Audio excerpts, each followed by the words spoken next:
Assalamu-Alaikum. Hello everyone and a warm welcome to all of you in the second episode of Steps Towards Quantum Computing, entitled as Hands-On with Real Quantum Computer. We are glad to have all of you with us. Let me introduce myself. I'm Iqra, an undergrad student of NID University of Engineering and Technology. I'm fond of learning new things, and quantum is one of my interests. I'm a quantum advanced badge holder and quantum explorer. I wrote some of papers on the topic as well. I'm also an executive member of Quantum Computing Club. That's all about me. We have Mooazam with us. Mooazam, introduce yourself, please.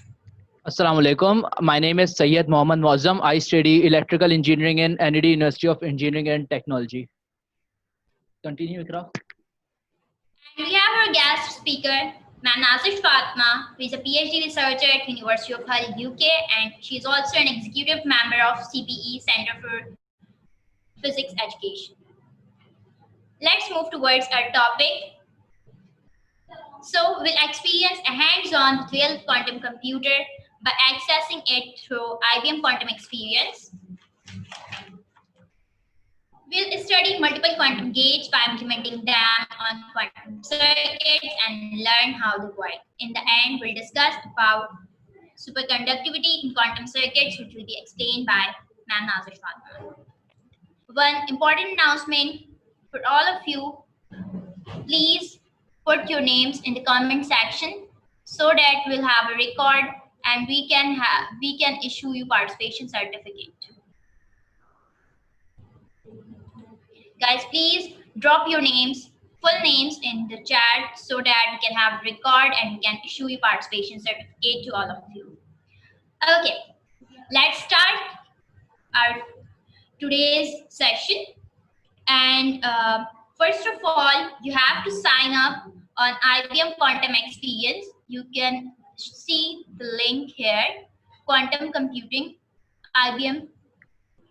Quantum Computing IBM.com. You can have the link in chat section as well. So here you have to. Iqra, your screen is not sharing. It is stuck in the Word form. Okay, fine. I'm just starting my screen.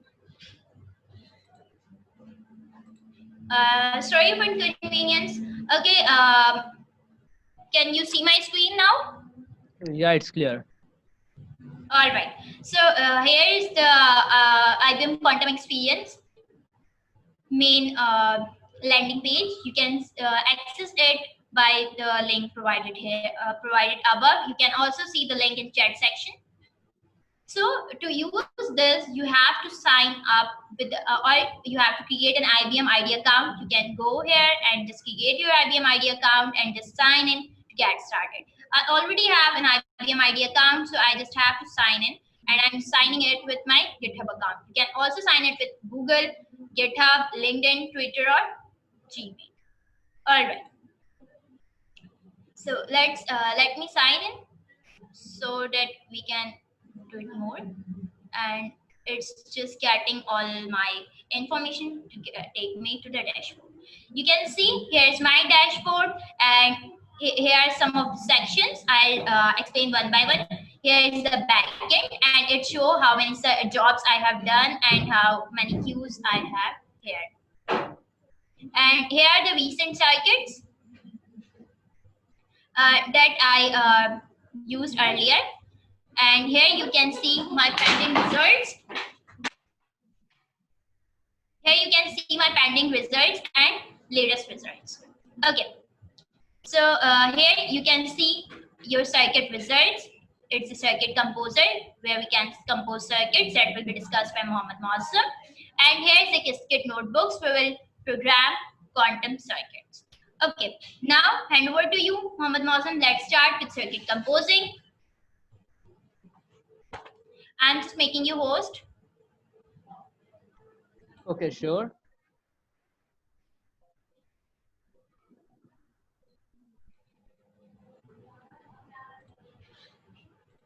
Okay. Mooazam, over to you. Iqra, first stop your screen Yeah, sharing. I stopped sharing. Okay, so I hope my screen is shared now. Yeah, it's clear.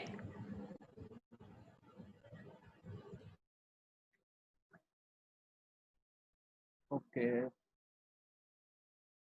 Okay, guys. So here is the dashboard of my IBM Quantum Experience account.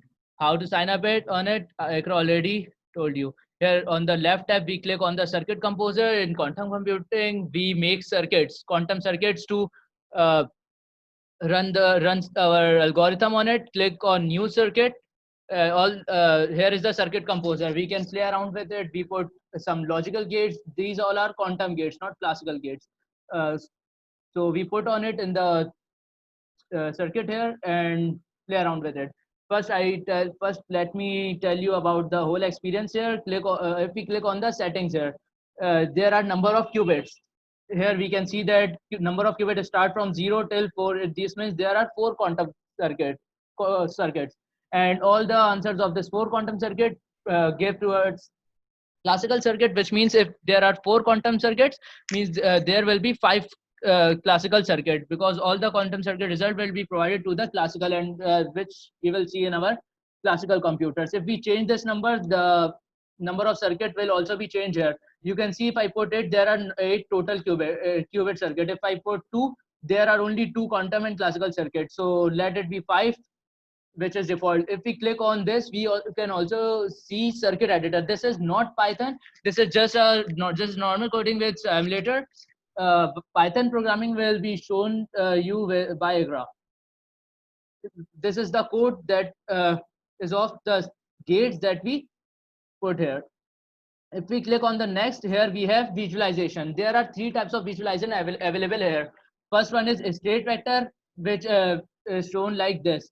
Second one is density matrix. It is shown by here. It is not showing anything because we haven't put anything in the chat section, in the circuit section. And the third one is measurement probabilities. It shows like this. So the best one is state vector, which is very helpful for us and for researchers too. Our first circuit is Hadamard circuit. Our first circuit is this. We put a Hadamard gate on it. We all know that the Hadamard is the most basic and the beauty of the quantum gates. It starts superposition. By measuring it, we put a measure. This is a meter that used to measure quantum gates. We put beside a Hadamard gate, and for running it on a real quantum computer, we must click on save changes. After clicking on save changes,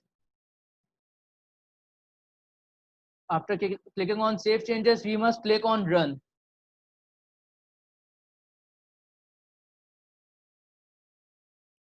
After clicking on run, there are number of shots. We can choose as many shots as we can. So what are number of shots? Number of shots mean how many times the computer will run your circuit in the real quantum computer and will provide you the output. So click on run. So we can see in the our circuit is in the pending section.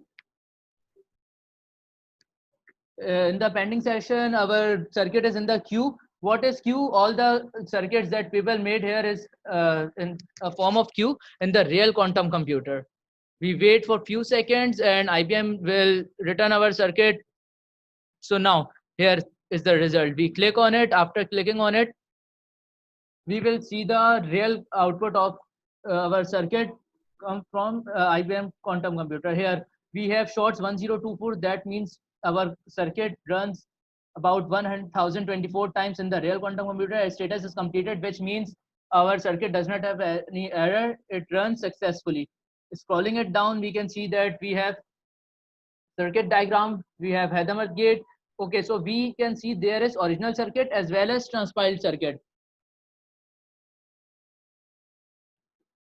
What is the difference between original circuit and transpiled circuit? That the circuit we made is called original circuit, and the circuit which is being compiled by the real quantum computer is called transpiled circuit. You can see there is no difference here because this is just a circuit with a normal gate. If we use some algorithm and some complex circuit, then it has some difference.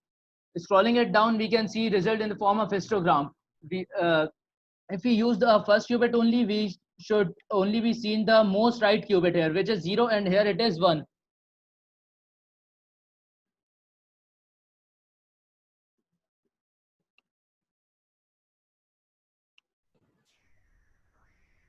Okay.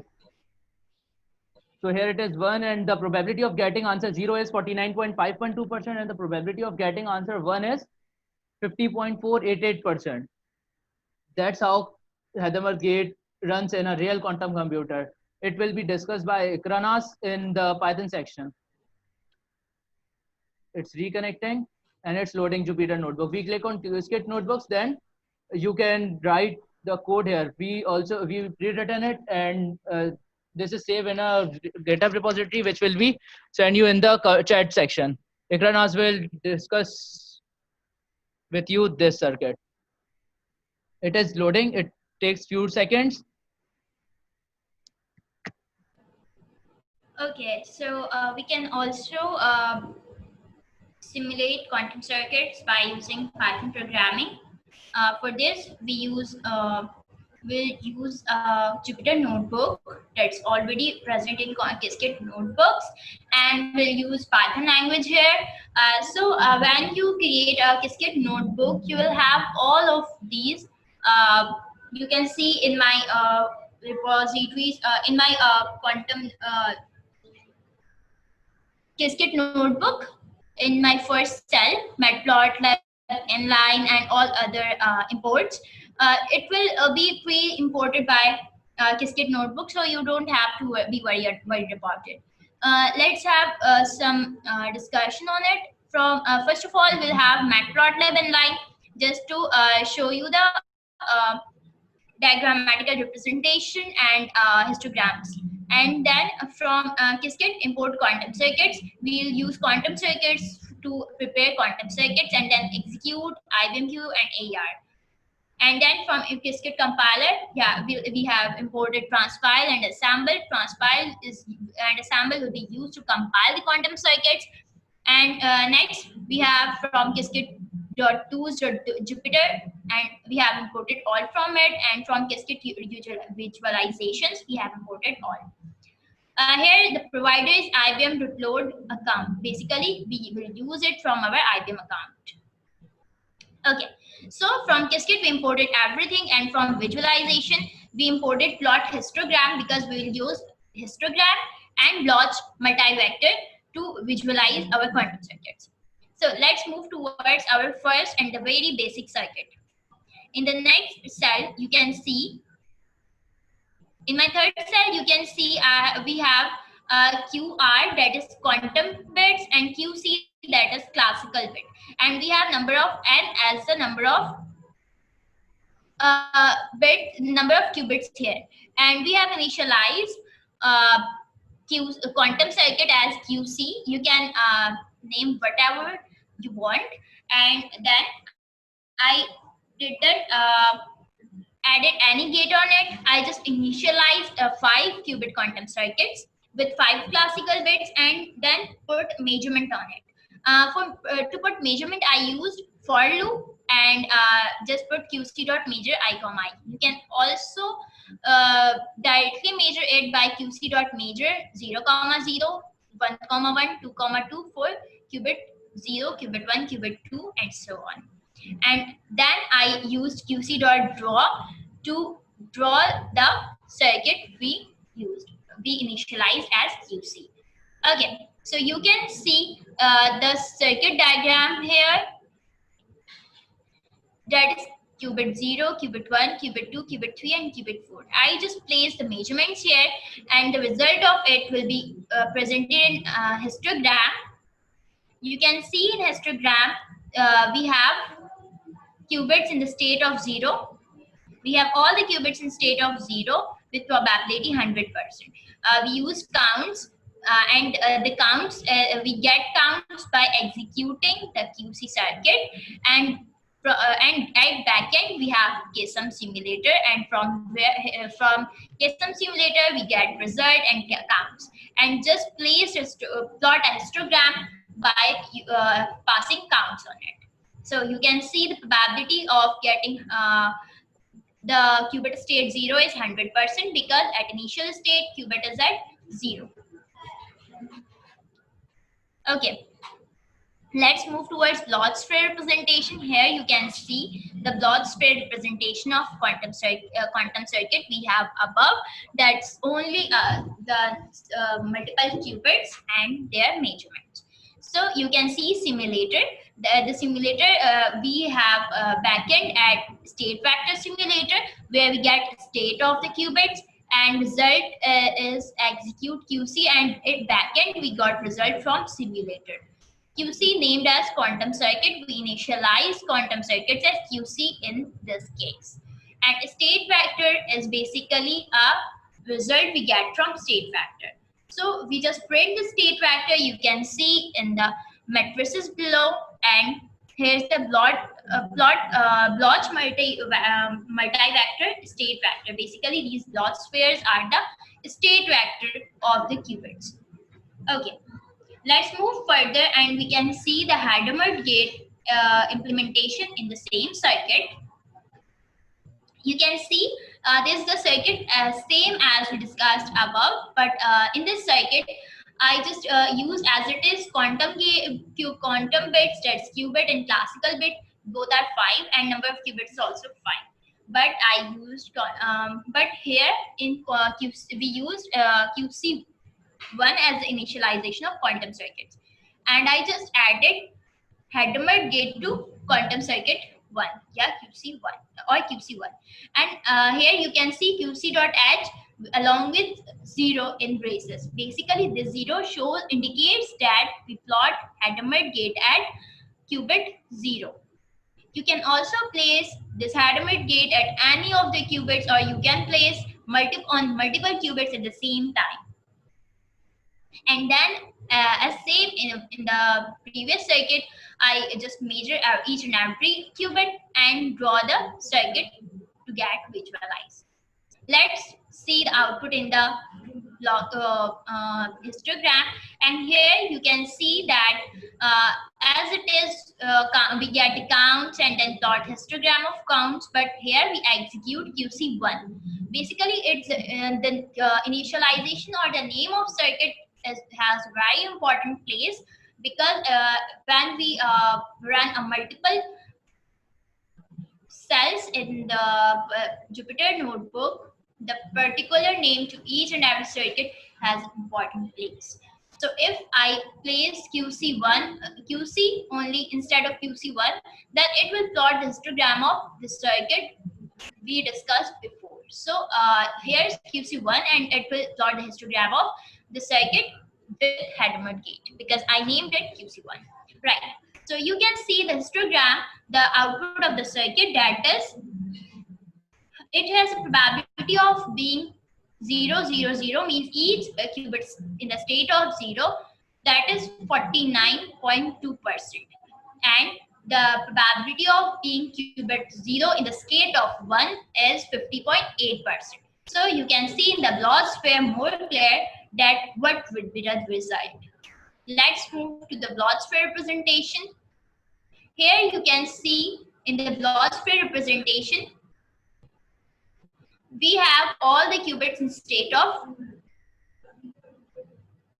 0, because the probability of being the qubit state to be in 0 is more than the qubit state of being in 1. That's why we got 0 here. If the probability of being 1 is more than being 0, then we must had qubit state of qubit 0 as 1. Let's move towards our next gate. Okay guys, so Mooazam here, I am continuing. We come on the next step that we left previously. We use Hadamard gate, so we click on it and cross it, because we are not using Hadamard again, we are using NOT gate again. So what is the representation of NOT gates? It is represented by X. So what is the function of NOT gate? It is same as classical. It changes the value of 0, input 0 to output 1 and input 1 to output 0. This is the major function of X gate or NOT gate. And we use meter to measure its value. We can see that the input is 0, and in the state vector it is shown the most right bit is 1. So it is proved that the value of 0 is changed to 1, but this is just a simulator. We must run it on a real quantum computer to see the real value. We click on run, leave all of the above things as by default, or if you want to change the setting you can also do so. Click on run and the circuit will go towards real IBM quantum computer, and it's in the queue. In few seconds you will get the answers. Here it is in the answer, click on it and answer will be open in the new tab. I have request to everyone that please write your full name in the chat section so that we will mark your attendance. Our team will mark it. Okay, so now we can see that the circuit we ran previously is open. Its status is completed. That means there is no issue in our circuit. Everything runs fine. It takes 1024 shot. That means our circuit runs that much time in a real quantum computer to get us our answer as accurate as possible. It takes 3.1 seconds and all of these stuff. If we look down towards it, here we have original circuit that we made, a transpiled circuit. If we click on OpenQASM, this is not the actual programming, but this is something normal programming. We had quantum register 5, that means we have 5 quantum registers. CREG, C5, that means we have 5 classical registers, and X means X gate that we used previously is placed on Q0. That means the first qubit which is named as qubit 0, and we use measurement Q0 to C0, means 0 qubit state will give it answer to the 0 of classical. By scrolling it down, we will see further the answer. This is 5 qubit circuit. That's why there are 5 numbers down here. We will only see the right one because we used only the first qubit. So it says 1. We know that the output we gave is 0, and the output input we gave is 0, and the output we get is 1. That means 0 is changed to 1. That is the basic function of a NOT gate, which is provided here, which is proved there. Sorry. So it will further discuss in the. It is also discussed in the Python here. Continue, Iqra. Okay, so you can see here basically X gate is used to change the state of qubit. Either if the qubit state is initially 0, then it will change it to 1, or otherwise it will change it to 0 if the qubit state was initially at 1. So in Python programming, we just have to initialize quantum bits, classical bits, and we'll use the quantum circuit. And quantum circuit is initialized as QC2 here. You can see in my cell number 12 that's present on screen. And I just added X gate in the in my quantum circuit that is named as QC2. And I placed X gate that's called NOT gate at the qubit 0. You can observe here. And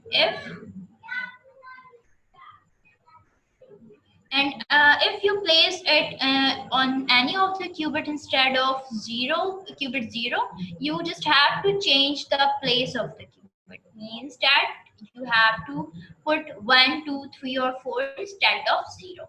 You can also put multiple NOT gates in the circuit at the same time, just following the same hierarchy. And after that, I have placed some measurements on it by applying for loop here, and apply QC dot measure at every qubit.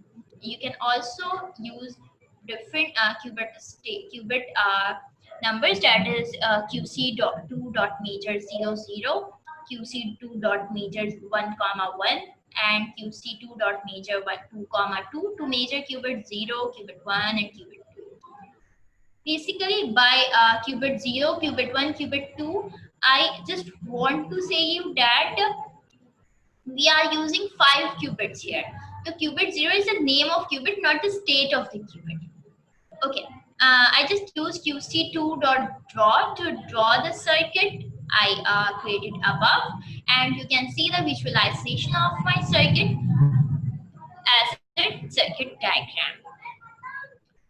Below, we can see the histogram plot of the circuit to observe the result.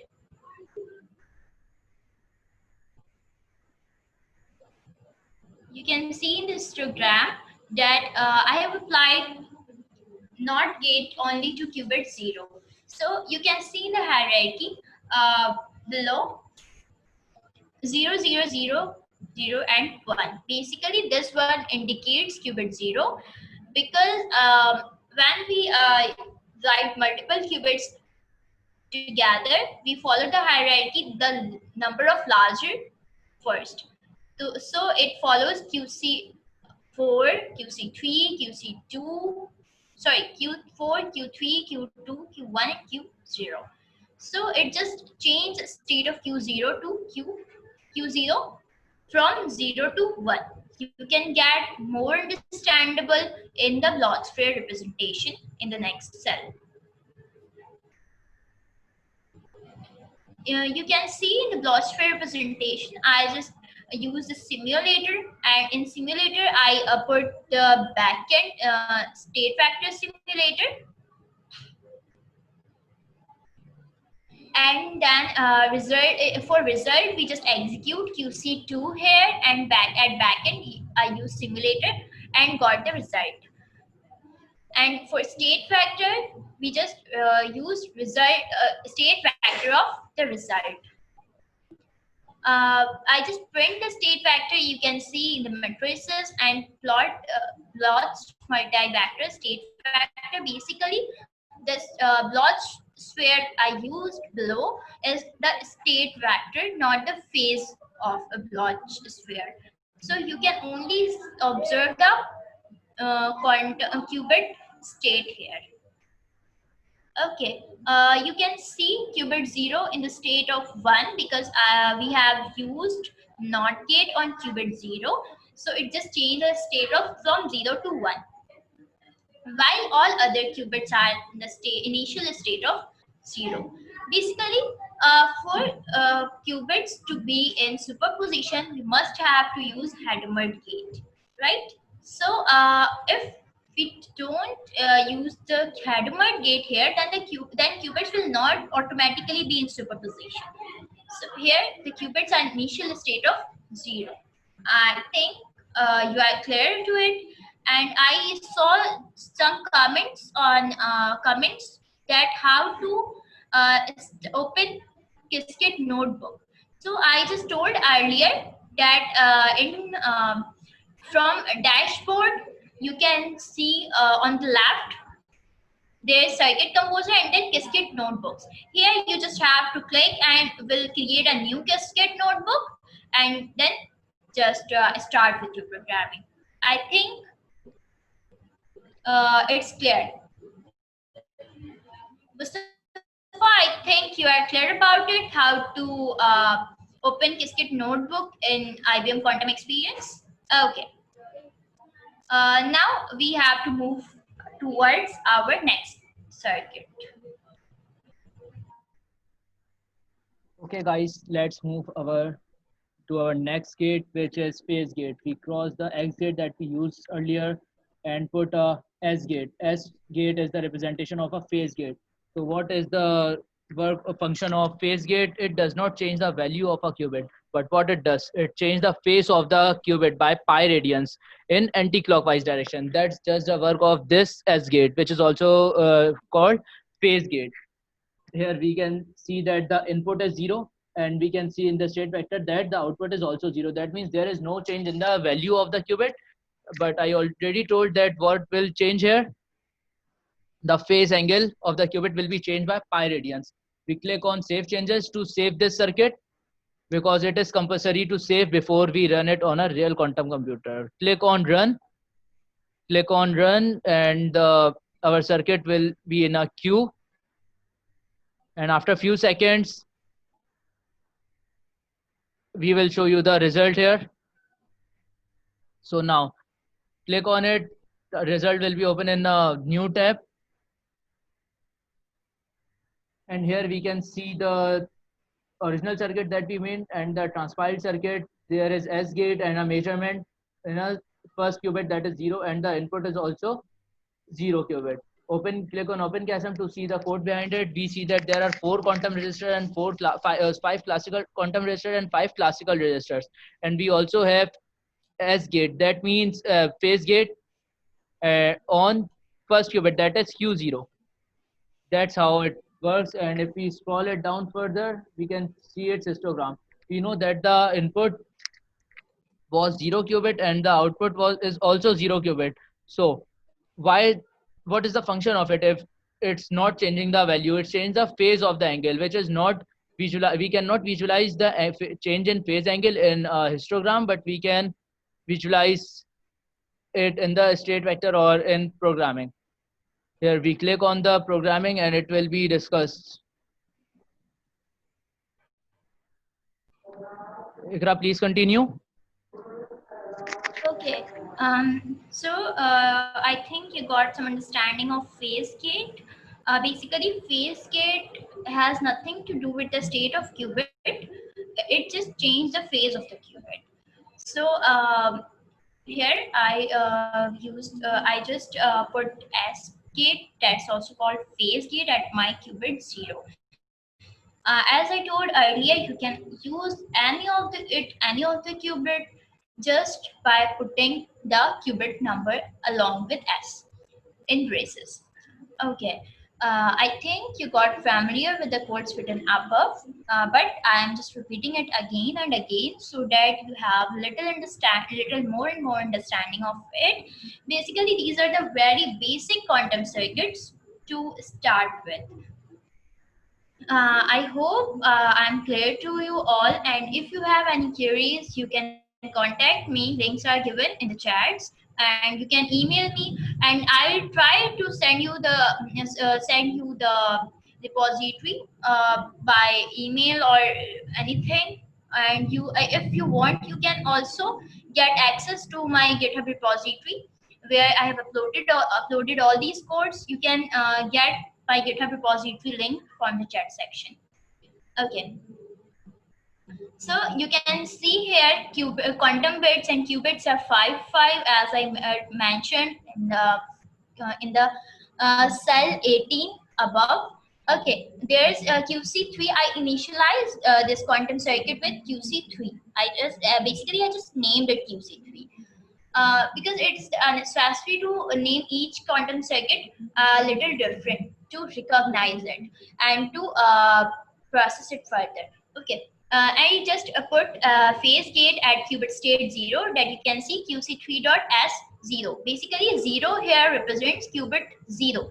If I placed qubit 1, then I will write here QC3 dot S 1, and then I just get measurement of it by for loop, and then got the output in a circuit draw form.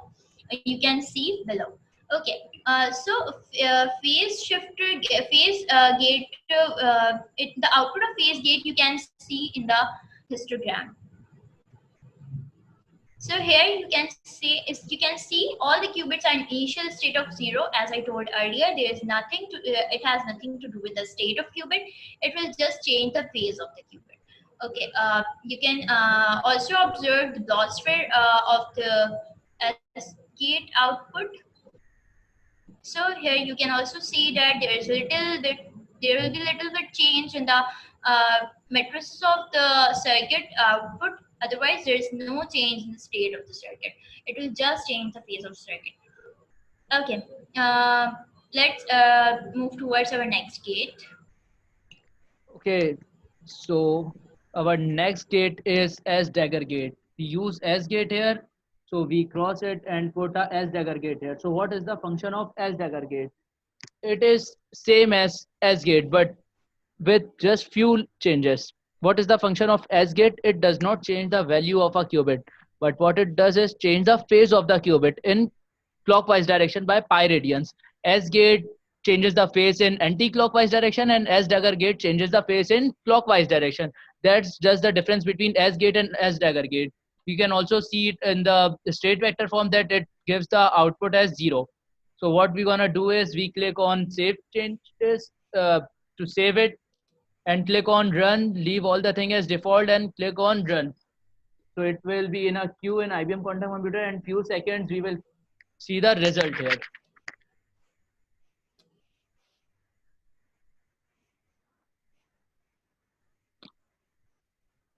Okay, so we are waiting. Okay, so the result is done. We click on the result. A new tab will open, and we will got our result here. Here we can see that the status is completed. That means that our quantum circuit does not have any issue with it. It is all clear. And we have a diagram with S dagger gate. The symbol of S dagger gate is something like that, that S and a dagger on its top. If we click on open QASM, we will see a code behind the gate, that 5 quantum register, 5 classical register, and a S dagger gate. The short form of S dagger gate is SDG, and we put it on a first quantum circuit. That means it is Q0, and we put a measurement just to measure it on a classical bit. If we scroll it down, we can see that there is no change in the state. Uh, Guys, please remember that the input of a quantum circuit in IBM Quantum Experience is always 0. If we want to make it 1, we use a X gate in the start. But we haven't used, that means the input is 0 and it given the output also 0. That means that it S dagger gate does not change the value of a qubit, but what it changes, changes the phase of the qubit by pi radians in a clockwise direction. But it is not visualized here because in histogram we cannot visualize change in phase. It will be further cleared to you in the programming section.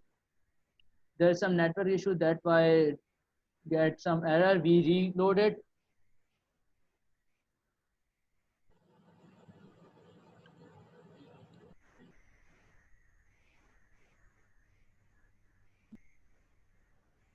Okay guys, so because of some network error, we cannot connect it to the Jupyter notebook here.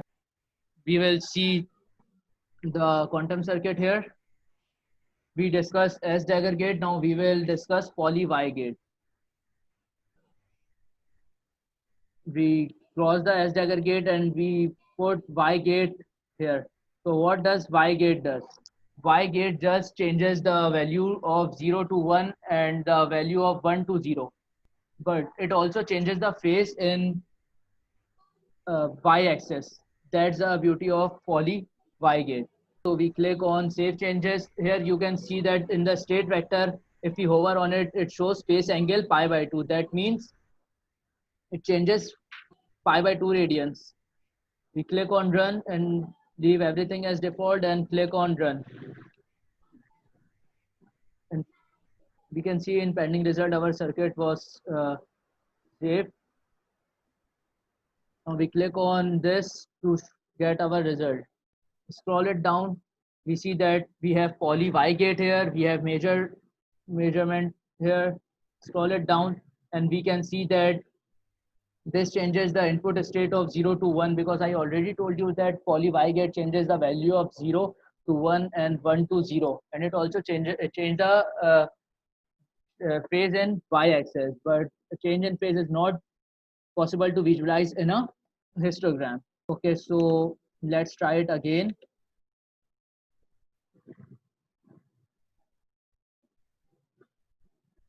Spend some time, so no issues. Okay, so we discussed about the poly Y gate. Now it's time for poly Z gate. Cross the Y gate and put a Z gate on it. That is called poly Z gate. So what is the function of poly Z gate? Poly Z gate, okay, so the function of poly Z gate is to change the input of 0 and it gives output 0. But if we put input of 1, the output will be of -1. If the input is 0, so we can see that the output is also 0. We click on save changes. And after it, we click on run. Leave all the things as default and click on run. Scroll it down. Our circuit is in the pending result, means it is in a queue.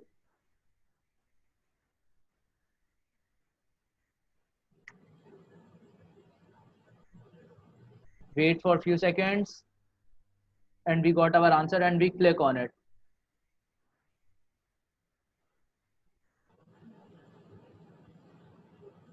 So I got the link of your repository and I am showing it. And sorry guys for the interruption, but because of some error of connecting Jupyter Notebook to IBM Quantum Experience, it's happening with me. I opened it.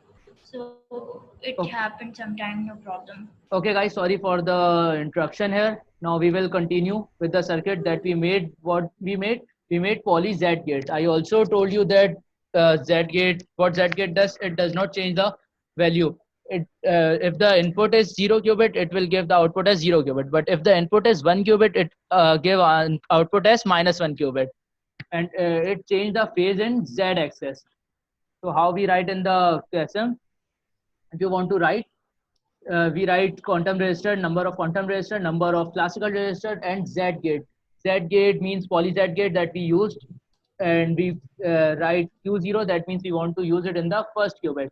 We scroll it down to see it in the histogram. I already told you that the input is 0 qubit and it shows the output as 0 qubit. The most right qubit is the answer of the first circuit which we used, and 4 are left behind because we haven't used that until. And the output is 100%. Let's see it in the programming section. Let me search for the Z gate. Now it's here. Iqra, please continue. Yeah, okay, so here you can see the Z gate. Basically, poly Z gate is has nothing to do with the phases, quantum qubit states. Basically, it just changes the phases. How it changes the phases? Basically, it just changes the rotation of qubit along Z axis. So you can also you can see the programming here, and I think you got familiar about it. So I don't think I should explain the programming again and again. And if you want, so then just add in chat. So I will explain programming again and again. Right? Okay. So in histogram, you can see that there's uh, no difference in the qubit state because it just changed the qubit rotation along z axis. And to understand it, you can see we just you can see to get counts we just execute qc6, and I told in the start that we must have the qubit quantum circuit to name unique again and again, because if you name two circuits as similar, then probably you will get the output of another one. Okay, so we get count by executing the qc6, that's the quantum circuit of z gate, and then we get the backend at the Qiskit simulator and got results and counts from there, and just plot the histogram of that counts. And we got there's we came to know that there is no change state of qubits. It also just rotation around z-axis. Okay, and for block spread representation, you can see in the next cell in 71 that we just initialize a simulator as backend from state vector simulator, and then result we got result by executing quantum circuit 6, and at backend we have simulator that we initialized before, and we got result from there. And the state vector is basically the result we get from state vector, and we just print the state vector and plot the Bloch multivector of the state vector. Okay, let's move towards another gate. Okay, so as discussed by Iqra that we got our answer of poly Z gate. Now it's time for control NOT gate. So control NOT gate basically is a 2 qubit gate, which is noted by this thing. This is a control NOT gate. But if we are let me just tell you the basic function of control NOT gate. The first qubit is control qubit and the second qubit is target qubit. If the first qubit is 0, so it does not change the target qubit. But if the control qubit is 1, it changes the target qubit to 0. That's the basic function of qubit. But we can see in the control qubit, the value is 0. That means it does not change the value. To change the value from 0 to 1, we use Hadamard. We create a superposition for it. And we also measured second qubit also. So we put another meter down here. I hope this circuit is clear to all of you. Now in the state vector, we can see that the value is changed to first is 0 and the second is 1. We can also see it in the histogram form by running it on a real quantum computer. We saved it and we click on run. So our circuit is in the queue. Okay, so it will take few seconds because yes. Now we click on the result part and we will show you the result of this in the form of a histogram. All these things is simulate. All this thing goes to the real IBM quantum computer through the cloud, and it process our circuit and provide the output in our classical computer. We scroll it down.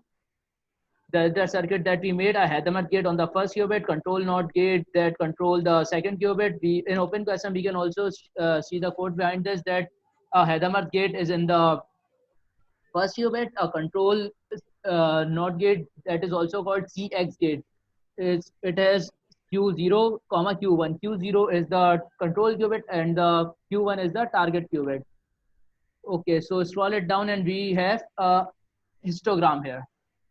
We only use the 2 qubit from the right, which is 00, which has the probability of 51.563%, and the output of 11 that has the probability of 48.438%. That result is generated by a real IBM quantum computer. Okay, the most important thing is a phenomena of quantum physics, that if we measure a qubit, its value is collapsed. It is also a main phenomenon of quantum information too. So if we measure it again, or you are measuring it, so most probably you are not supposed to get the same answer as we are getting, because every time you measure it, some probability will change. That's the beauty of, let's say, quantum physics or quantum information.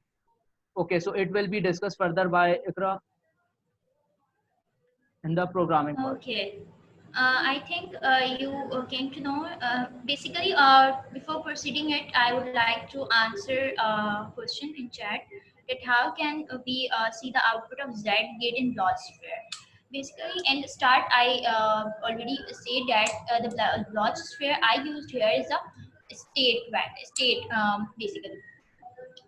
So it can just show us the state of the qubit.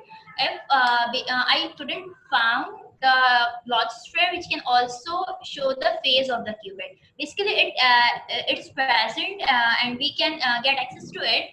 I'll later explain you how to see the phase shift in qubits by phase gates or Z gates, etc. And the second answer is we'll later see more and more on these gates, and we'll form complex circuits too that I will discuss later. Okay, so let's come towards control NOT gate. We also say it CX gate. Basically, what's the purpose of C NOT gate? It just change the state of target qubit if the control qubit is 1. If the control qubit is in state of 1, then it will reverse or just change the state of target qubit. Here you can see Q0, qubit 0 is the control qubit and Q1 is the target qubit. And here I used Hadamard gate before control NOT gate just to create a superposition, because you know the superposition is the most fundamental property of quantum circuits. So I just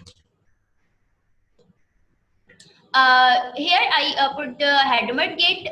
So qubit 0 may be in state of 0, may be in state of 1.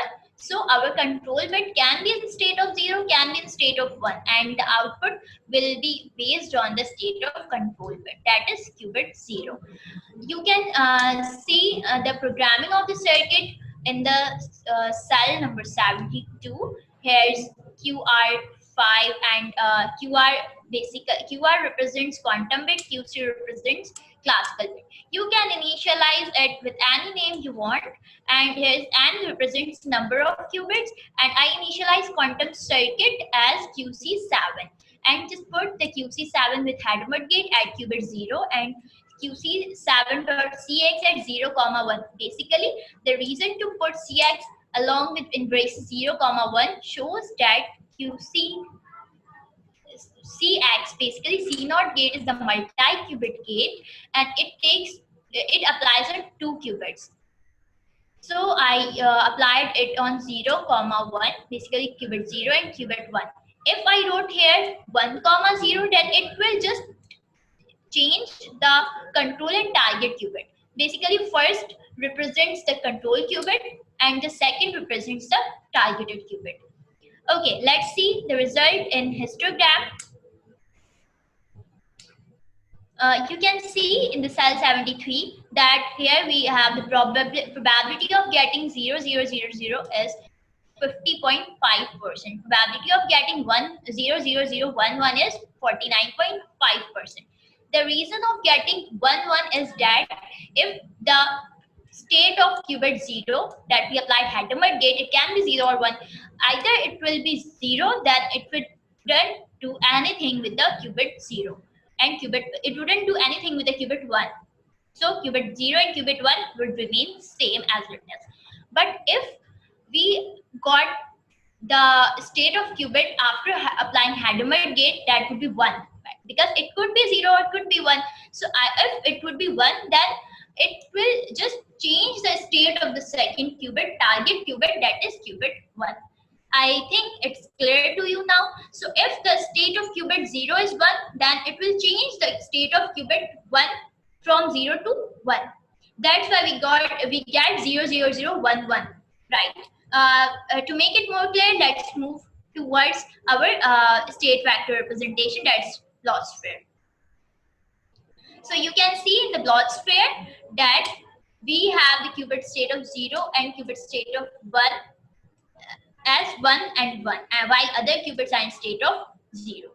You can put these gates on any of the qubits and with any of use it multiple times in the same circuit, but it depends on your circuit and its application. We'll discuss it very soon. Okay, let's move towards our next and last gate of this presentation.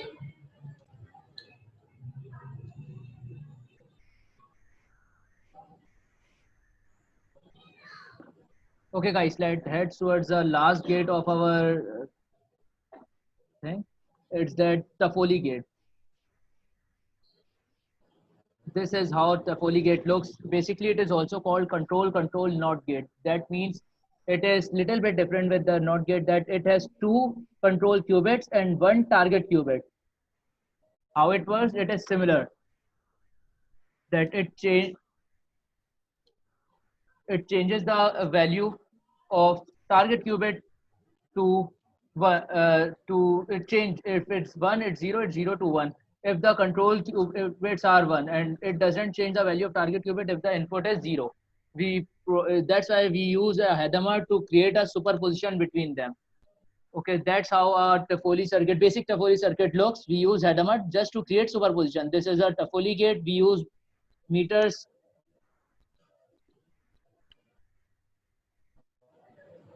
We use third meter to measure the third qubit too.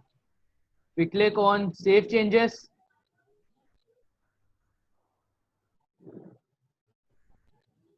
Okay. After saving it, click on run. It is compulsory to save before we run.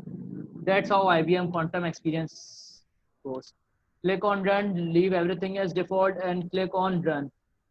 Our circuit will be in the pending list just for a few seconds. Then after it, we will see the result of our respective circuit.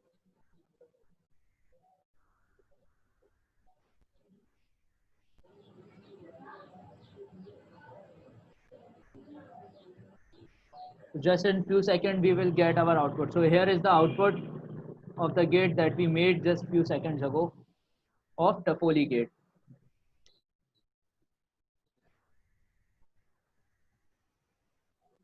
The loading time here depends on the internet connectivity. If you have a stronger internet connection, then this will load quite faster.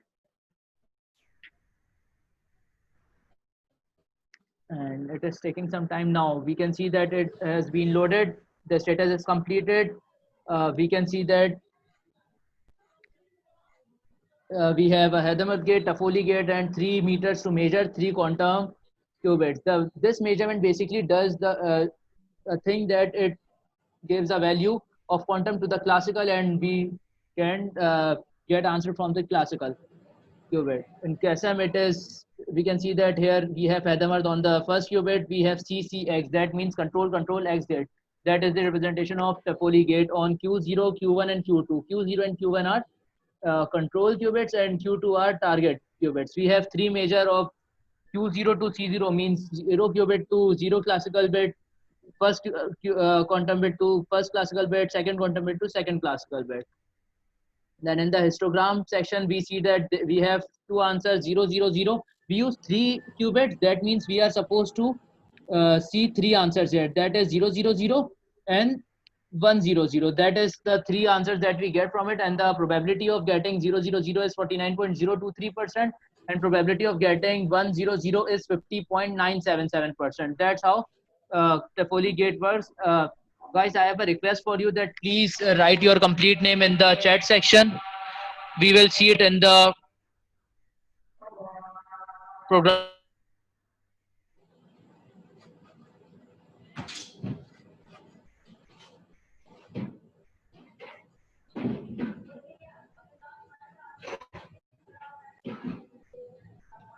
Ikra, please continue. Yeah, actually, there's problem with my internet connection, so sorry for delay. Okay. Here we have CC not gate, that also called CCX gate. Basically, uh, we can consider it control not gate. Means that we have two control qubits and a single target qubit. And if both the control qubits are in state of 1, then they will just change the state of target qubit. And basically, CC not gate or control not gate is a gate that takes that can be applied on right? So you can see in the programming section of in the cell 87 that there is a quantum bit 5 and classical bit 5. You can also do it with 3 qubits, but I just take 5 qubits to make similar all the circuits, right? And I just initialize quantum circuits as QC8, and here I applied QC8 on Hadamard gate to QC8 just to create a superposition state of qubit 0. I can also apply Hadamard gate to qubit 1, and we can do a lot more with the same circuit. But for the very beginners, I just make it simple, more and more simple to get proper understanding of it, and we'll move towards advanced topics very soon. Okay, so here you can see QC8.CCX. Basically, CCX is the representation of CC not gate. Okay, then I just measure all the qubits and draw the circuit you can see here.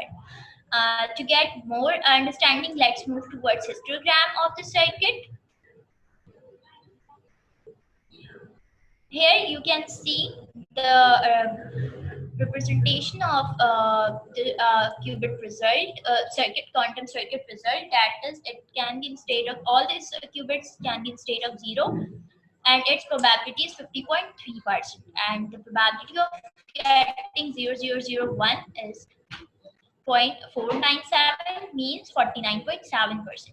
Basically, Hadamard created superposition and qubit 0 came the state of 1, while the qubit 1 is in state of 0. So both control qubits are not in the state of 1. Therefore, it didn't change the state of qubit 2, that is the target qubit.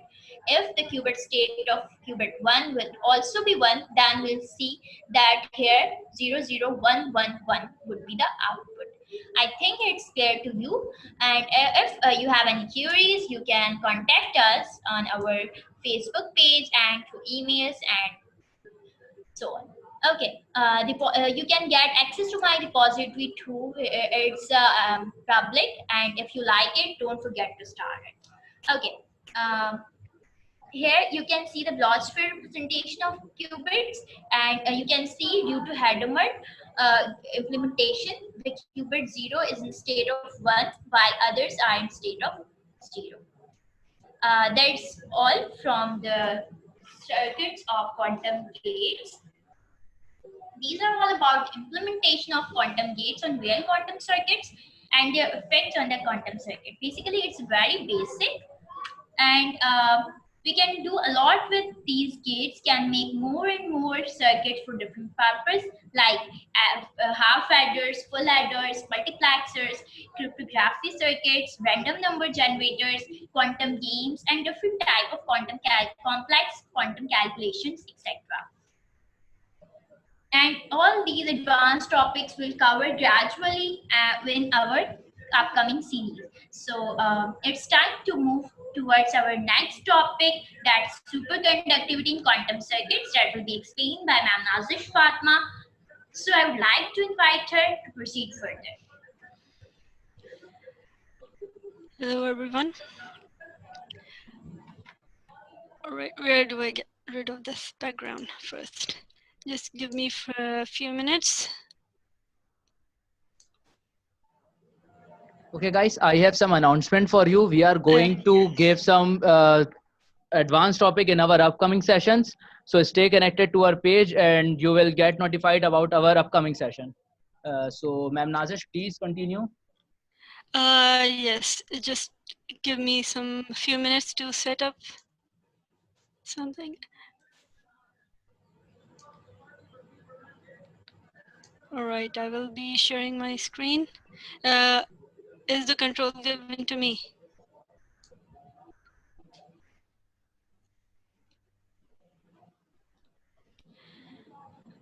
Okay, I'll have to stop the video. I don't know, something went wrong with that. Can you all hear me? Yes, we can hear you. Okay, I'm not sure. Is my screen shared or you can still not see that? We can't see your screen. All right, let's see.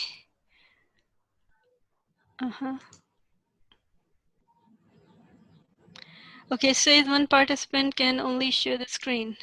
Okay, screen share. Now can you see my screen? Yeah, now we can see it. All right.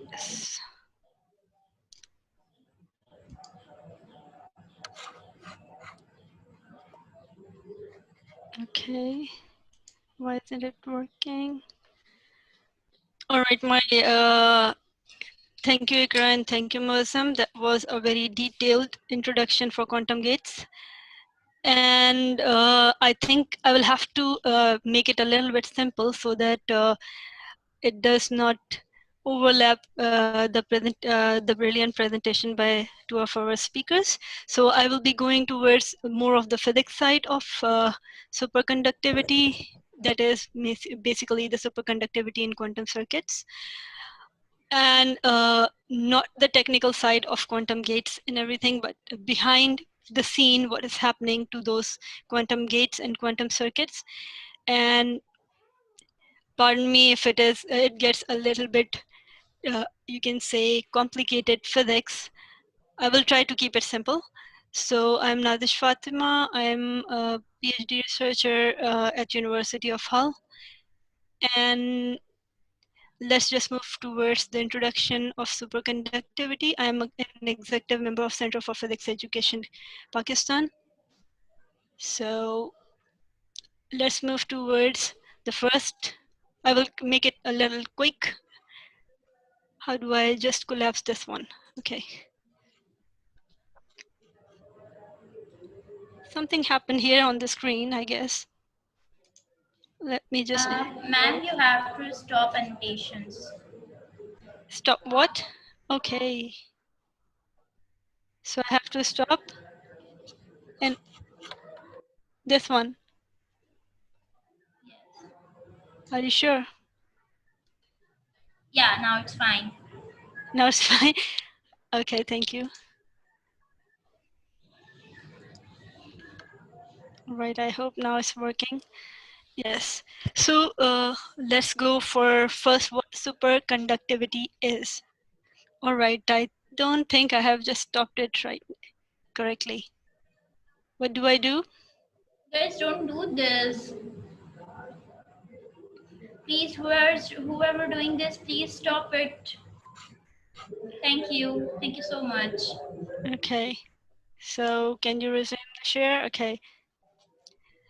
So superconductivity, what exactly is it? We know about superconductor, we know about conductors, we know about conductivity in classical physics. So it is basically the movement or exception of charges or exception of movement of electrons within a material. Superconductivity is a little bit different, the same phenomena, but a little bit different from the classical conductivity. So I will not go to towards the details of classical conductivity and resistance.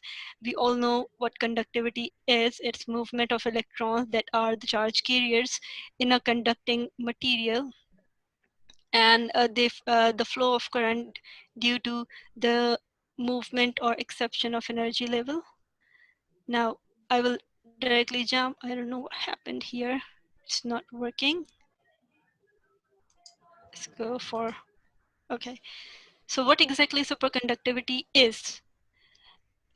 When we use classical or common conductive materials such as copper, iron, which have a conductivity or which allows conductors to move through conducting electrons to move through their structure, atomic structure, the common conductor provides the path to the electron, which is also in uh, in phase with the resistance of the material. So when electrons move inside a conductor, what happens is that the lattice electrons, which are spinning and vibrating in their structure, provide resistance to the flow of those free electrons that creates conduction. Superconductors or superconductivity, on the other hand, is said to have low or no resistance at specific temperatures, which are called critical temperatures. Okay, in superconductor, in contrast with normal conductors, semiconductors, in superconductors, the electrical resistance, which means that the resistance to the movement of charge carriers disappears completely at very low temperatures. That is why it is called superconductivity, because if the resistance is zero or negligibly small, the conduction is perfect. So the movement of charge carrier is fast, and the data or the signals can be transported at a very high speed. This is a graph that shows what is the difference between a non-superconductive metal and a superconductor.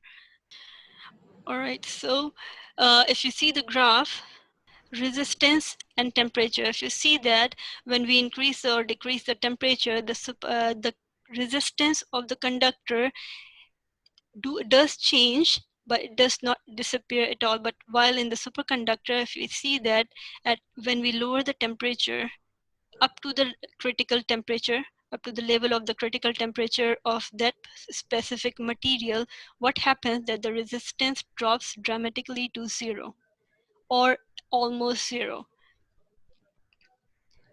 That's why they are very good conductors at low temperature, and there is a need of superconductors in fast data transmission, in fast electrical signal transmission. This is the main difference between conductors and superconductors.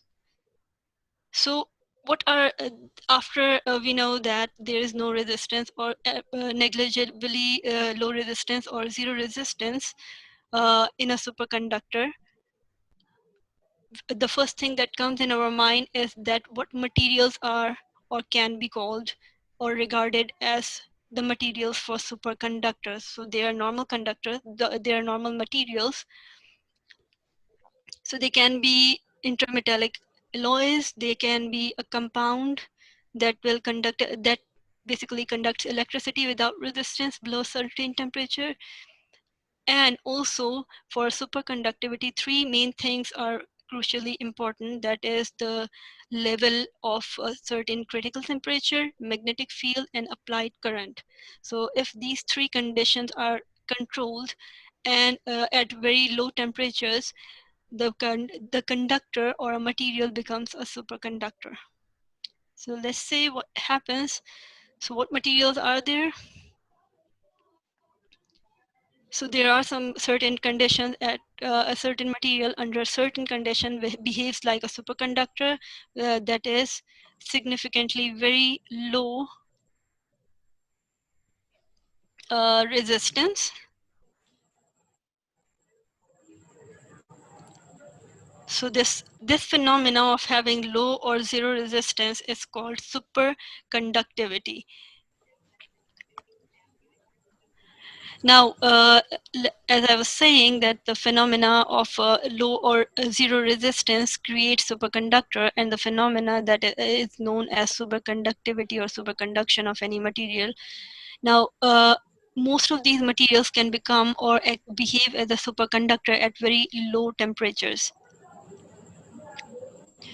So, theoretically, if we are speaking theoretically, this phenomena allows electrical energy to be transferred between two certain points with 100%, or we can call it as perfect efficiency, and there is no loss of energy due to heating, or there is no loss of energy to heat. Now, their materials, superconductors, are materials at zero resistivity, and they behave as diamagnetic below the superconducting transition temperature. So if we take the examples of superconducting materials, right now they include aluminum, a simple material that we all know, niobium, magnesium dibride, and there are several others.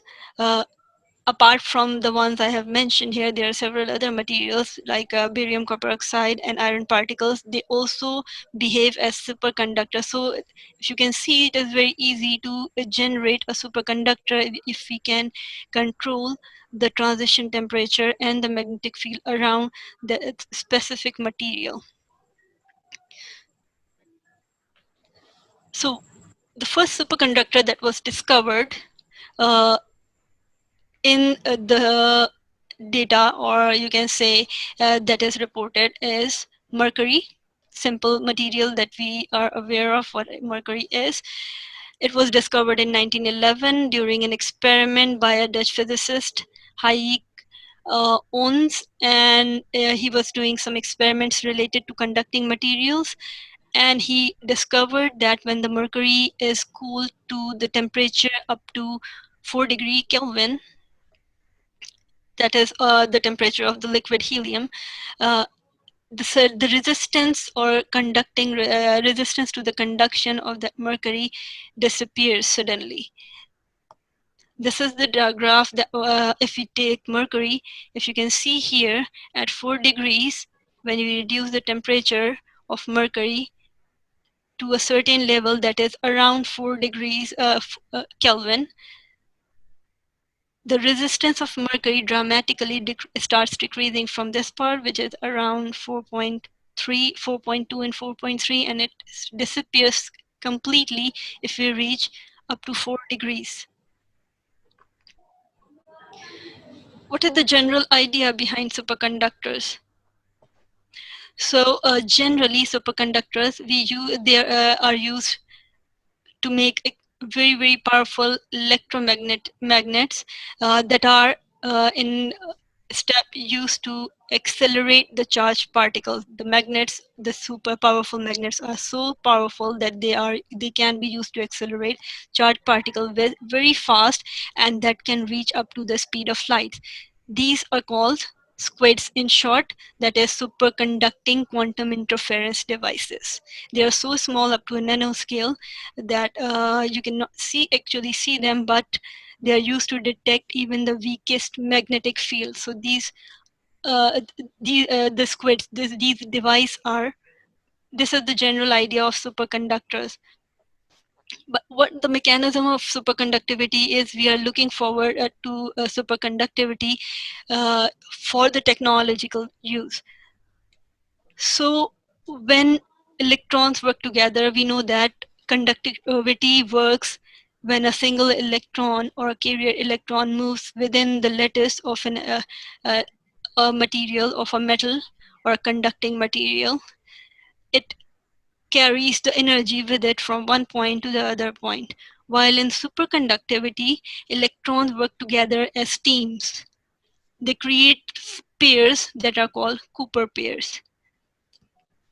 And these Cooper pairs, called BCS, named after the three physicists that discovered it, explains that this theory, the Cooper BCS theory, is explained that the material suddenly becomes superconductors or perfect conductors when the electrons join forces to make pairs within the material or lattice of the conductor. Now, this theory uh, for conventional materials arise when the conduction of electrons with the vibration of atom. We know that when an electron enters a lattice of a conducting material, what happens that it not only faces the resistance of the atomic structure, atomic lattice of a conducting material, but also it faces the resistance from the spin of the lattice atoms that are continuously spinning and vibrating, as we know that. So but the BCS theory says that these electrons that forms the pair, they also interact with the vibrations of the atom, and this interaction enables enables the attraction between the pairs of electron. So what exactly Cooper pairs are? In simple words, if we say that in a superconductor, the basic charge carriers are the pair of electrons, and these pair of electrons are called Cooper pairs. If we see the conventional or single classic carriers of electricity, they are single electrons that moves around the conductor. Now in Cooper pair, the total spin is an integer number, so they can be regarded as bosons. While in normal conductor, the single electrons, they are regarded as fermions.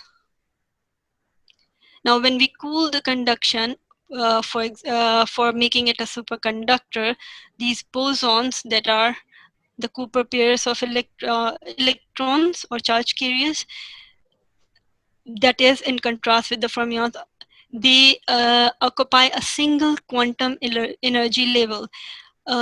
If you remember that the qubit or the signal generation between two energy level, when an atom transit from one state to another state, what happens that it carries the energy from one energy level to the other energy level.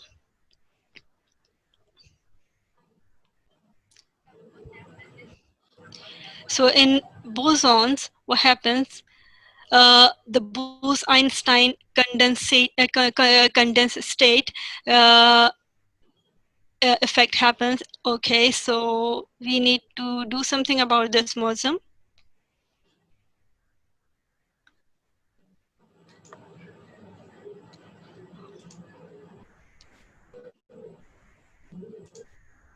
All right. Yeah, ma'am, any problem? Yes, the same thing is happening. What's going on? Someone is using the annotate tool. Okay, just ignore him or her. Okay, so I'll start sharing my screen again.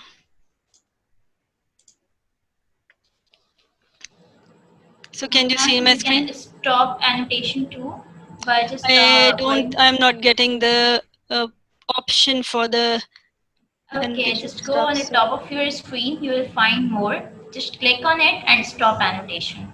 Okay, more. All right, let's see. There, you will Okay. find the option stop annotation. Just click on it. All right, yes, I just found it. But yes, thank you very much. Now, can you see my screen again? Yes. Okay. So let's move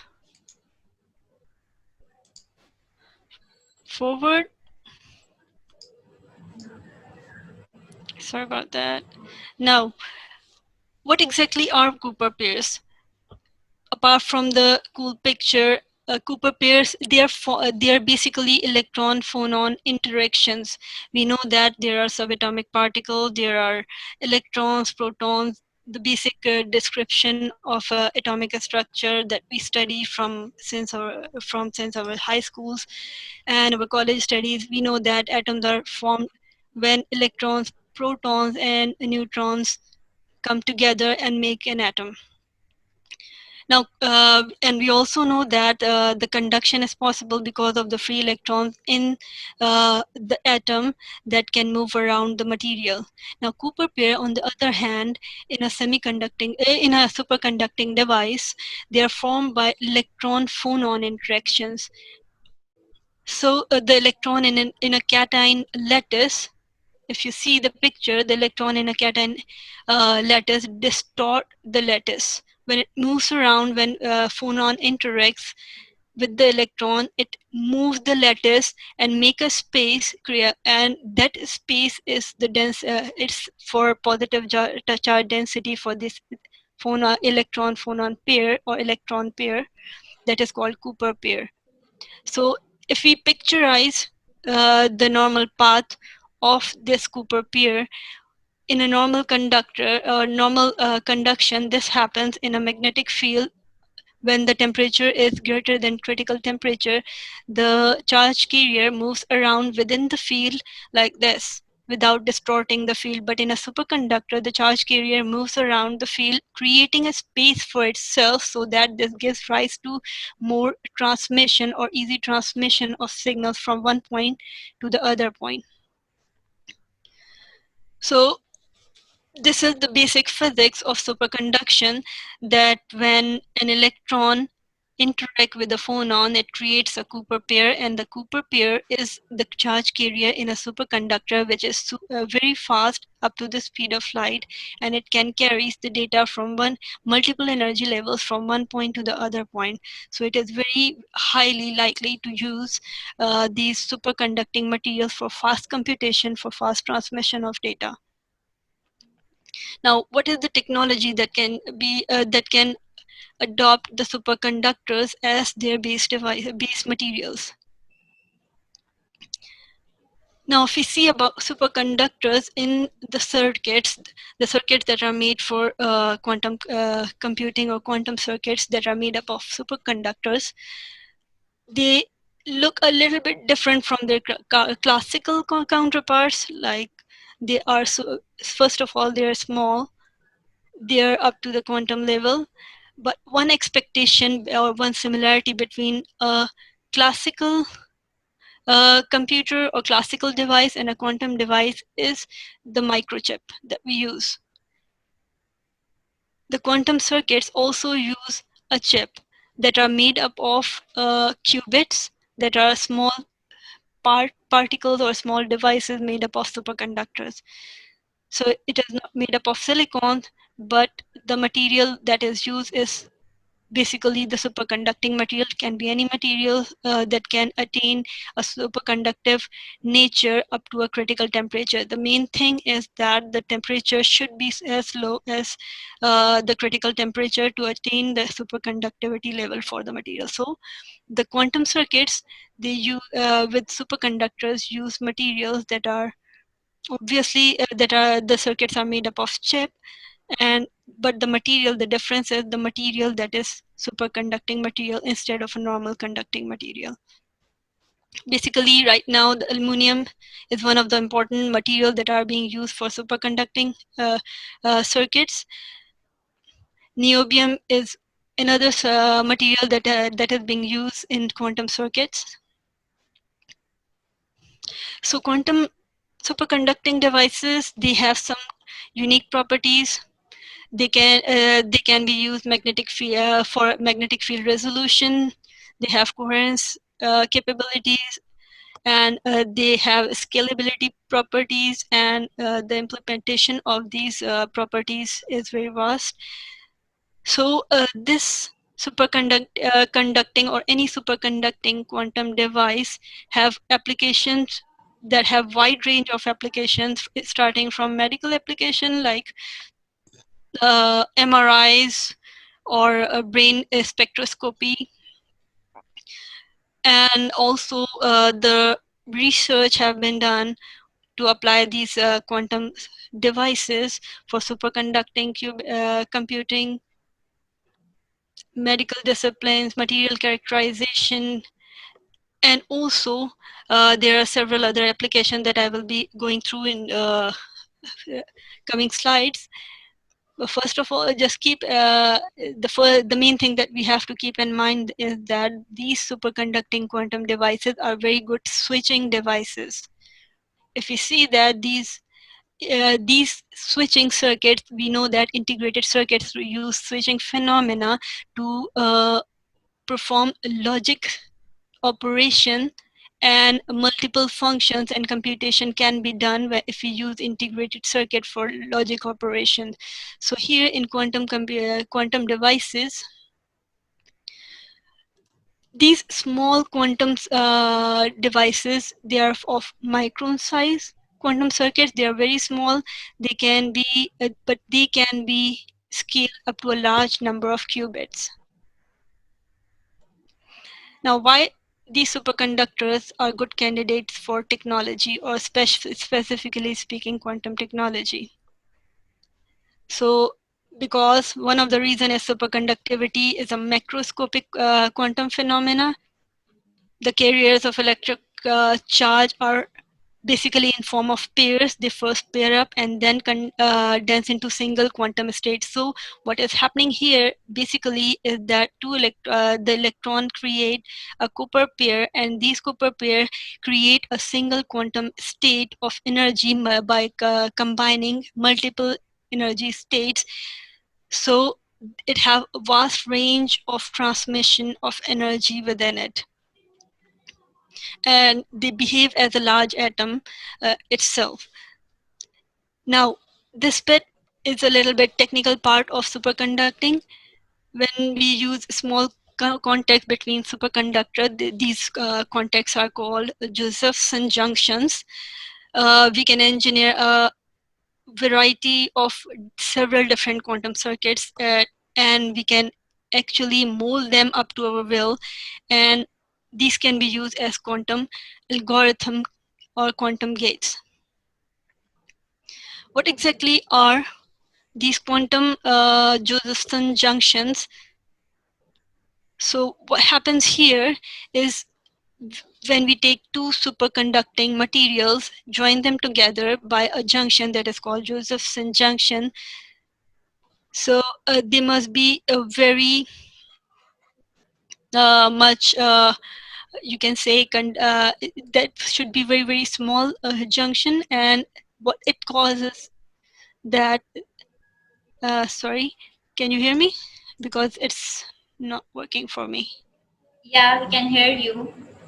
Okay, because it's breaking up here. Okay. So what happens that if we put a non-conducting or non-superconducting, you can say a normal conducting barrier between two superconductors, but this barrier must be very, very thin. In terms, what it does is that it lowers the current at junction, that is called critical current. Now, it causes even more normal current to flow. Surprisingly, when you lower the junction current, it causes more current to flow, and it gives out large AC voltage. This phenomena is used as logic circuits for computers, and these logic circuits have been fabricated from Josephson junctions. This is the pictorial representation. If you can see that there are two superconducting materials, they are joined by a nanowire of a non-superconducting material. This in picture you can see it, but see it as a big rod-like structure that is joining two metallic pieces of superconductors. But in real, these are so small that it can hardly affect the flow of current. So I will go back to the quantum, to this gate representation in coming slides. So I'm not going to explain that one right now. So this is what a superconducting chip looks like, or a circuit looks like. If you can see that, what it does in simple word is that it creates this whole device. We have magnetic field, noise here, control here, paramagnetic nuclear spins are being produced, environmental circuit modes are being produced, photons are emitting out, the charge functions are being in, that is spin, and the interaction of electrons are being in process. What it simplifies is that it is this whole circuit is creating a junction or a tunnel that is called Josephson energy tunnel, or a charge tunnel that moves these spinning and pairing up electrons to a side tunneling process, through a tunneling process, and they can be used as fast switching energy circuits. So if you can read here,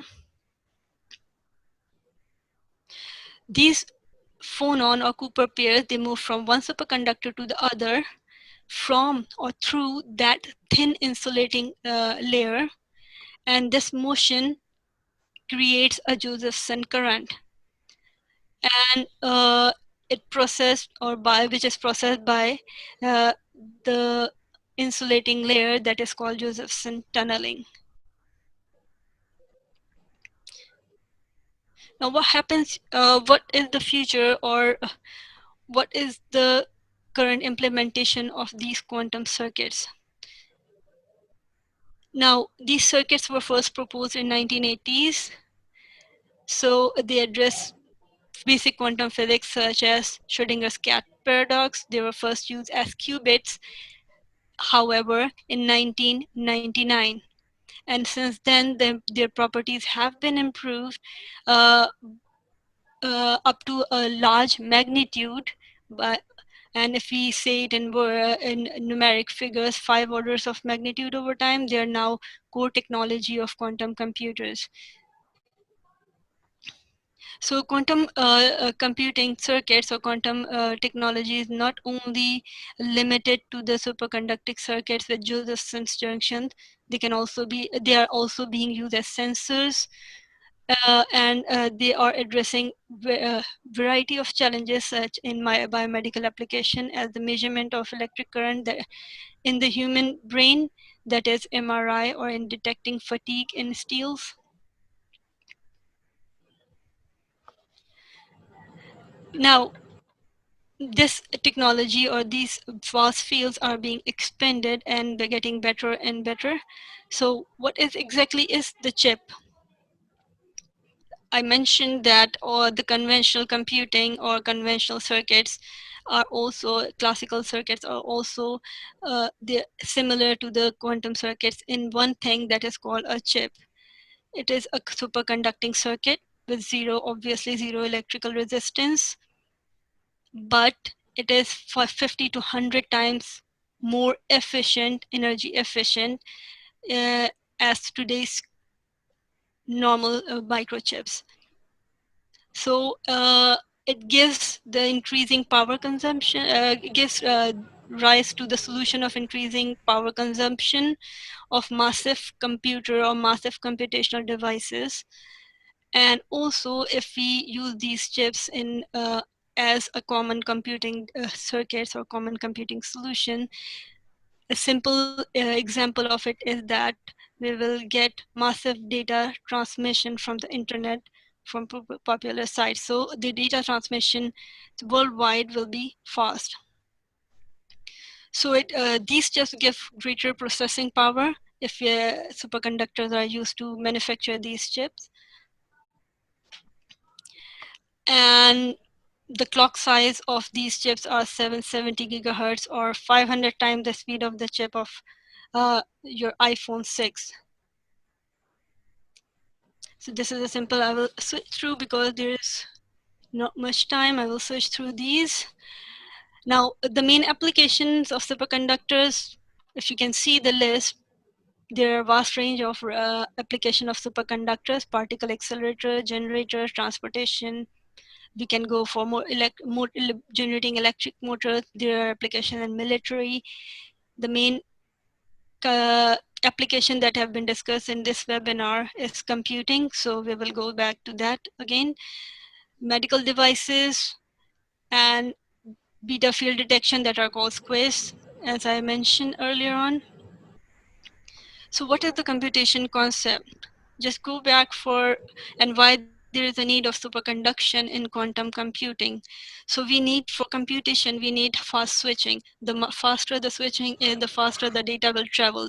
The more wider the energy level is, the more data can travel through two energy levels. And if the speed is fast, we can do multiple tasks, computing tasks or computation tasks within seconds or even nanosecond scale. So superconduction, or we can say it, superconducting quantum, superconducting quantum computing. It is basically the implementation of a quantum computer in superconductor electronics, which was present way before the superconducting quantum computing. So we are implementing quantum computation in quantum electronics.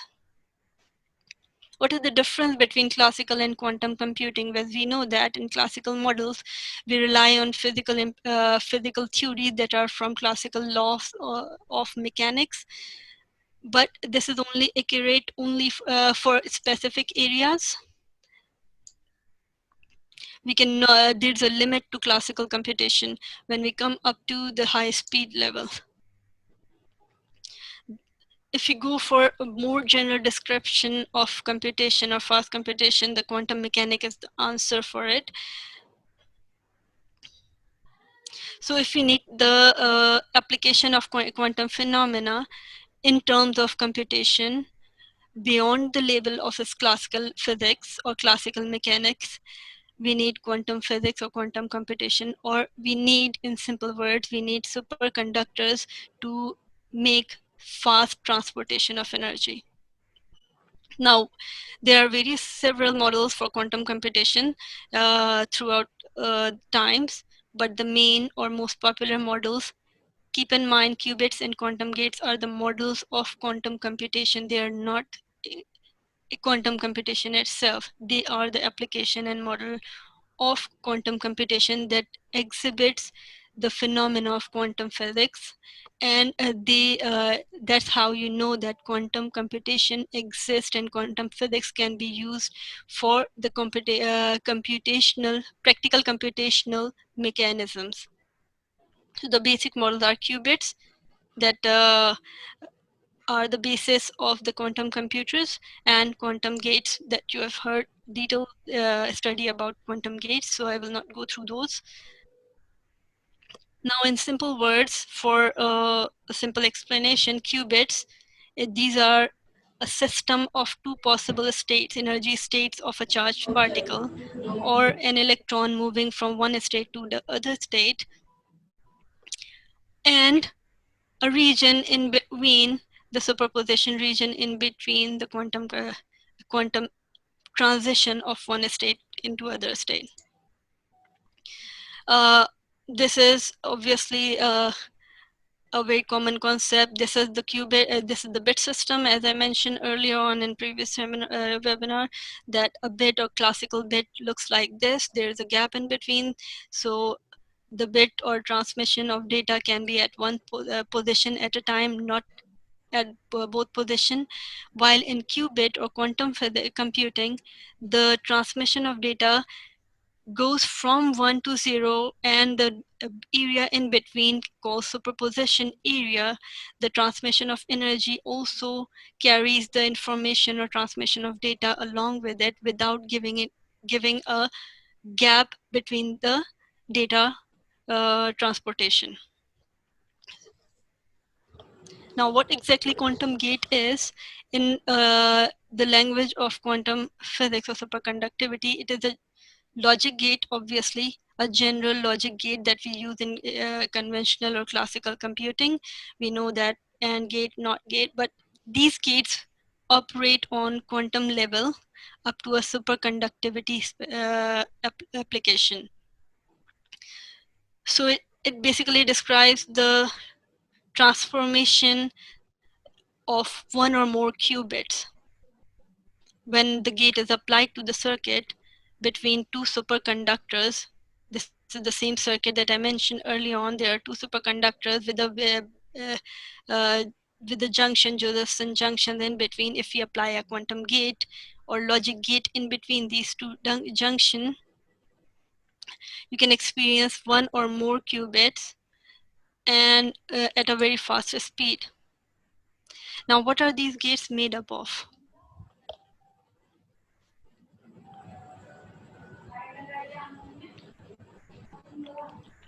So we know that atoms inside a lattice spin, they interact with each other.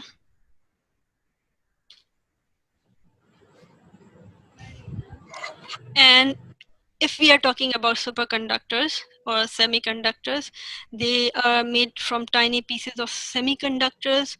They are called quantum dots. If we take very, very small pieces of semiconductors up to the level of spin, they are called quantum dots. And the quantum logic devices made by these quantum dots made a qubit by coupling them together. If you talk about quantum information theory, a quantum circuit, it is a basic quantum circuit that we know. It is a model of quantum computation, always, in which we know that there is a sequence of quantum gates. It is composed of sequence of quantum gates, which are able to do the reversible transmission on quantum mechanical system. And this system as whole is called register, and specifically if we go for n-bit register. And to summarize all this in one word, that this is an n-qubit register, which is the main component for the quantum computation. Now, the classical computational limits are some of there that when we talk about computational problems, as we move forward with from one problem to the other problem, in solving them, they get more complex. They grow exponentially. They start. They go towards the large numbers. So which is the basis for unbreakable internet codes. So if we want to break unbreakable internet codes, or if you can see that if you want to break the codes of lots of information that we still cannot do implement right now, to improve these limitations, we need a system that works more faster, up to the speed of light, we can say, to break this barrier which exists in conventional or classical computation right now. This is one of the representation of quantum computing, what is a qubit register, and I will not go through these. If you can see, this picture shows that the qubit register, what a qubit register look like. If it is one operation, qubit register go for this one, and if we apply basic gate to operation to it, the qubit operation looks like this. That qubit register is working on two phenomena at the same time. Why the question arises that why there is a need of superconductors? Well, if you want to physically apply qubits on a system, this is a very difficult task for some because for some reason the quantum computation, it is as we can understand that the quantum phenomena is also hard to observe in everyday life, so it is very difficult to implement qubits in computation because we cannot see it, we cannot physically observe it. So the one possible way to implement this in quantum computers is in superconductors. If you use superconductors, where the quantum effect or quantum phenomena become macroscopic, not microscopic. It becomes macroscopic, but obviously at a price of very low operation temperature. So we are limited to use the superconductors because they require very low transition temperatures. This is one of the limitation or the difficulty in constructing a very good and effective quantum computer, because these superconductors work at very low transition temperature, which is very hard to maintain.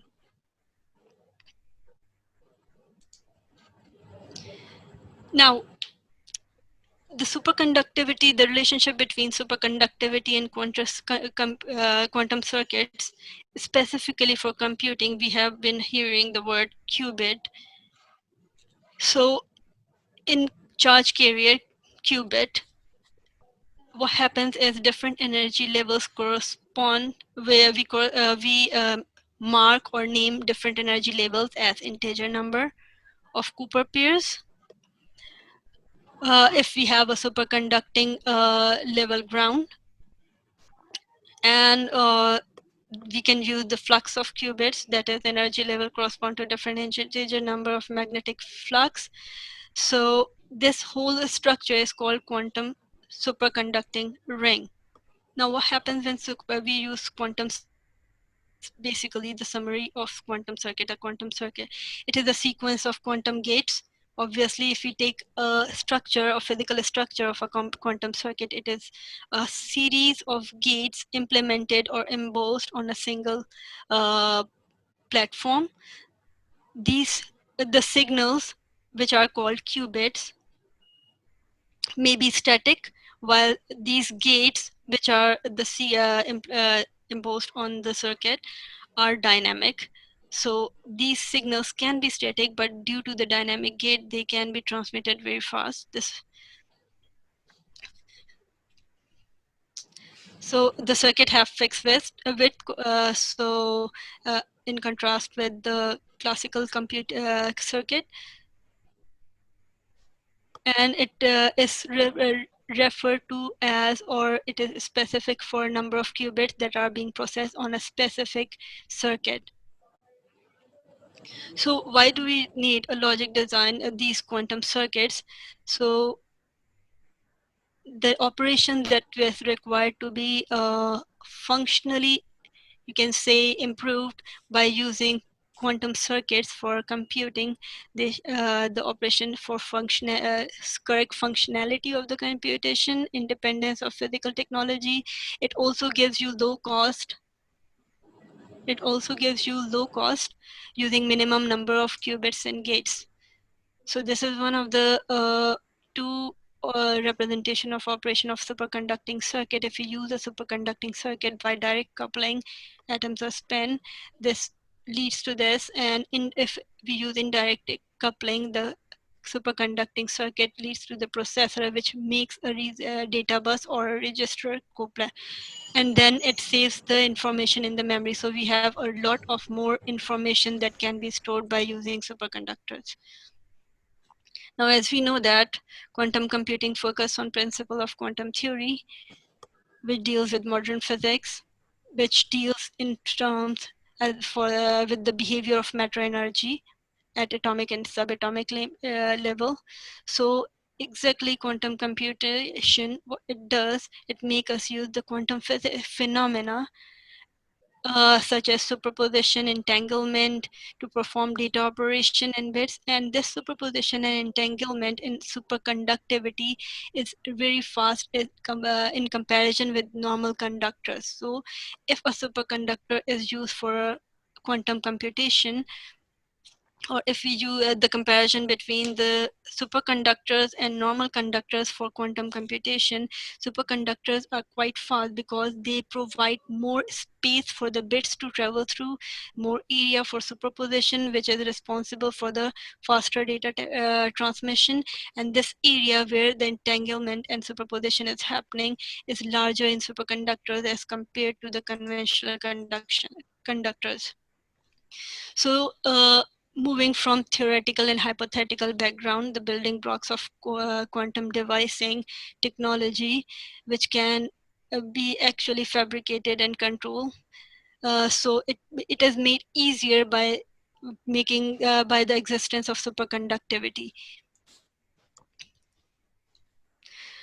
So if we use superconductivity in quantum computation, it allows the macroscopic quantum coherent quantum phenomena or quantum concepts, which relates to the flow of electron in sufficiently cold pieces of appropriate metal, obviously for superconduction. So it established a specific long range order piece, the long range energy level between the transition of the energy along with the data.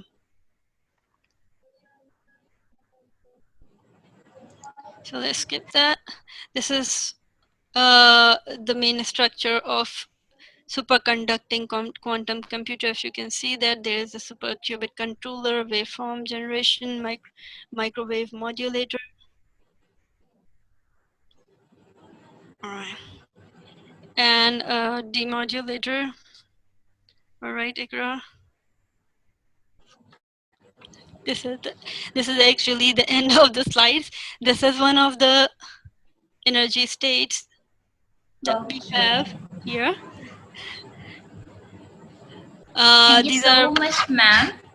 so you can have this slide PowerPoint for next from the administrators or organizers of this webinar. Okay, So ma'am. Thank you so much. A really informative session for all of us. Actually, we have some questions about the presentation in chat section. So I'm asking you one by one. first I'll have to unshare the screen. Yeah, sure, you can. Okay. Did I stop it? Okay, no. Okay. All right. The first question is about phonons. Are these latest vibrations phonons?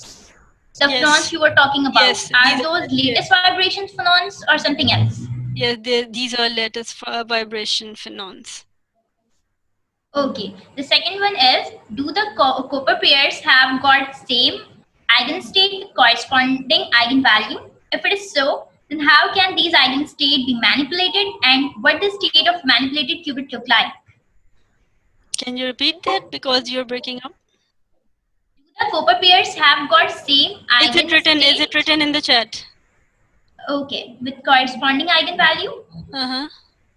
If it is so, then how can these eigenstate be manipulated, and what the state of manipulated qubit look like? Okay, the answer to this question is very, very detailed. So in short, if we can say that these sometimes, because the superconducting materials are not stable for now, because as the transition temperature limitations, so the eigenstates of these Cooper you can say Cooper pair is not yet stabilized, so they might be in same eigenstate or they might not be in same eigenstate. That's why it is very hard to keep a superconductor in a single phase, or you can say in the superconducting level. Okay, I think it's more clear now. And the next is, how are we using this tunneling to create circuits? If you go back to the slide, I don't know where.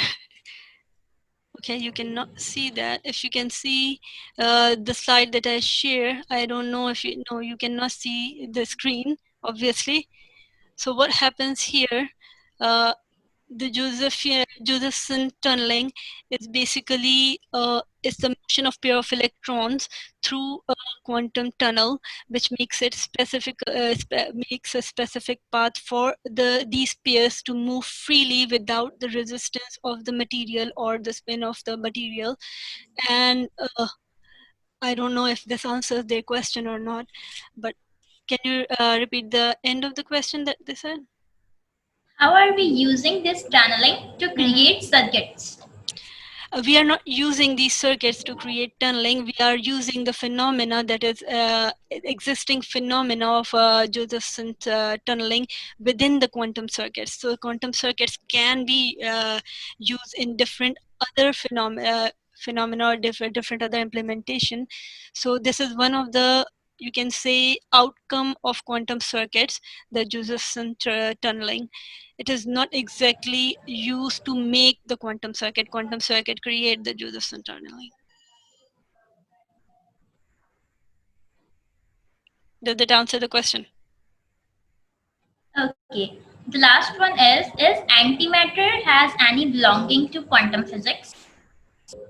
It kind of, because you cannot actually relate antimatter to superconductivity, or and obviously antimatter have a relationship with quantum mechanics, but this is whole other phase of quantum physics. So we cannot relate it to superconductivity or quantum mechanics that is used in quantum computing. This is a whole new era. So antimatter is something that is not specifically described yet. So I don't think I will be a correct person to answer that question. Okay, ma'am. Okay, the last one is okay, guys. These slides will be available to all of you, and we'll share the glimpse of this webinar very soon. So basically, our presentation and our session is divided into two parts. That's first one is quantum implementation, and second one is theory behind quantum circuits. Because if we do practical implementation, that and then we must have knowledge about its theory. And if we learn theory, then we must have to implement it. That's why our every session is divided into basically two sessions. And thanks a lot to all the participants. Kindly drop your full names in chats if you didn't uh, drop yet, so that we can email your participation certificates soon. Thank you all for being with us. Together we can learn more and can do better. We'll go towards more and more advanced topics gradually, so stay in touch with us and learn together. You can connect with us through Facebook page. I can email us. Certificates will be provided soon. We'll meet you with another step with some more knowledge to make most out of it. Till then, take care of yourself and all around you. Stay blessed, stay happy, and continue learning. Thank you so much, and Allah Hafiz from all of us.